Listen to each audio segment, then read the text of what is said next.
Break के बाद स्वागत है आपका। चलिए अब शुरू करते हैं 5 मिनट में 25 खबरें। लोकसभा के बाद अब राज्यसभा से भी विपक्ष ने वॉकआउट कर दिया। सभापति वेंकैया नायडू ने सांसदों का निलंबन खारिज करने से इनकार करते हुए विपक्ष से कहा कि 12 सांसदों का निलंबन नियमों के मुताबिक किया गया है। आज या तो चर्चा करिए या सदन से वॉकआउट कर दें। कांग्रेस और अन्य पार्टियों ने राज्यसभा के सभापति से 12 सांसदों के निलंबन को रद्द करने का अनुरोध किया, लेकिन राज्यसभा के सभापति वेंकैया नायडू ने 12 सांसदों का निलंबन वापस लेने से मना कर दिया। कांग्रेस के हंगामे के चलते लोकसभा दोपहर 2 बजे तक के लिए स्थगित कर दी गई। कांग्रेस डीएमके नेशनल कॉन्फ्रेंस ने लोकसभा से वॉकआउट किया। राज्यसभा सांसदों के निलंबन के खिलाफ संसद परिसर में विपक्षी दलों के नेता महात्मा गांधी की प्रतिमा के सामने प्रदर्शन कर रहे हैं। कांग्रेस नेता केसी वेणुगोपाल ने कहा कि हमने राज्यसभा के 12 सांसदों को निलंबन के खिलाफ बाकी दिनों के लिए लोकसभा की कार्यवाही का बहिष्कार किया है। राजस्थान के बेरोजगारों का उत्तर प्रदेश के लखनऊ में चौथे दिन धरना जारी रहा। लखनऊ में कई बेरोजगार अभ्यर्थी अनशन कर रहे हैं। वहीं शहीद स्मारक पर भी बेरोजगार अभ्यर्थियों ने धरना जारी रखा है। कोरोना के नए वेरिएंट ओमिक्रॉन के चलते डीजीसीए की ओर से भारत आने वाली इंटरनेशनल फ्लाइट्स के लिए नई गाइडलाइंस जारी की गई है। इन गाइडलाइंस के मुताबिक यात्रियों को अपना 14 दिन का सेल्फ डिक्लेरेशन देना होगा। अमेरिकी राष्ट्रपति जो बाइडेन ने ओमिक्रॉन वेरिएंट के बारे में बात करते हुए कहा कि ओमिक्रॉन भले ही चिंता का विषय है, लेकिन घबराने की बात नहीं। दक्षिण अफ्रीका से भारत लौटा एक शख्स कोरोना से संक्रमित पाया गया है। मिली जानकारी के मुताबिक ये शख्स चंडीगढ़ अपने घर लौटा, जिसके बाद कल कोरोना से संक्रमित पाया गया है। बताया जा रहा है कि इस शख्स के परिवार का एक सदस्य और घरेलू सहायक भी कोरोना से संक्रमित पाया गया।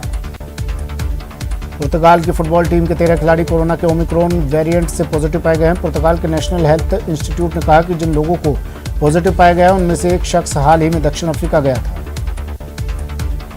क्रिप्टो करेंसी पूरी तरह से बैन नहीं। आज वित्त मंत्री निर्मला सीतारमण का बड़ा ऐलान आया है। वित्त मंत्री ने कहा कि युवाओं को अलर्ट करेगी सरकार, वहीं क्रिप्टो करेंसी पर बिल भी लाएगी सरकार।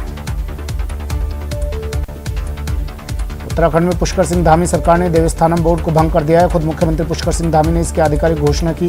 बता दें कि पुरोहित इस बोर्ड के गठन का विरोध कर रहे थे। उनका कहना था कि इस बोर्ड ने मंदिरों पर उनके परंपरागत अधिकार को खत्म कर दिया है। ट्विटर के सह संस्थापक जैक डॉर्सी ने बीते दिन ट्वीट कर जानकारी दी। उन्होंने अपने पद से इस्तीफा दे दिया। वहीं उनकी जगह भारतीय मूल के पराग अग्रवाल ने ले ली। पराग अग्रवाल सीईओ पद के लिए नियुक्त किए गए हैं।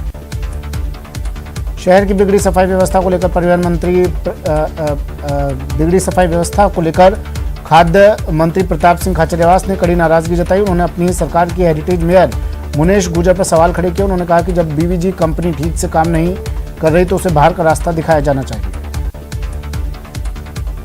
भरतपुर की जवाहर नगर कॉलोनी में भगत सिंह चौराहे पर सब्जी विक्रेता और नगर निगम कर्मचारियों में जमकर हाथापाई हो गई। हाथापाई के दौरान एक महिला और सब्जी विक्रेता को बुरी तरह पीटा गया। मौके पर पहुंची पुलिस ने सब्जी विक्रेता को ही हिरासत में ले लिया। ऊर्जा मंत्री भंवर सिंह भाटी ने आज बीकानेर के देशनोक पहुंचे, जहां उन्होंने मां करणी के दर्शन कर पूजा अर्चना की और प्रदेश में खुशहाली की कामना की। कोटा के मंडाना टोल नाके पर बदमाशों ने टोल मैनेजर के साथ मारपीट कर दी। साथ ही बदमाशों ने जान से मारने की धमकी भी दी। मारपीट की तस्वीरें सीसीटीवी में कैद हो गई। कोटपुतली के जुगल बाजार में चोरी की नीयत से आए बदमाशों ने चौकीदार पर जानलेवा हमला कर दिया। हमले में चौकीदार गंभीर रूप से घायल हो गया। चूरू के सुजानगढ़ में पति पत्नी का अपने घर में संदिग्ध अवस्था में शव बरामद हुआ, जिससे इलाके में सनसनी फैल गई।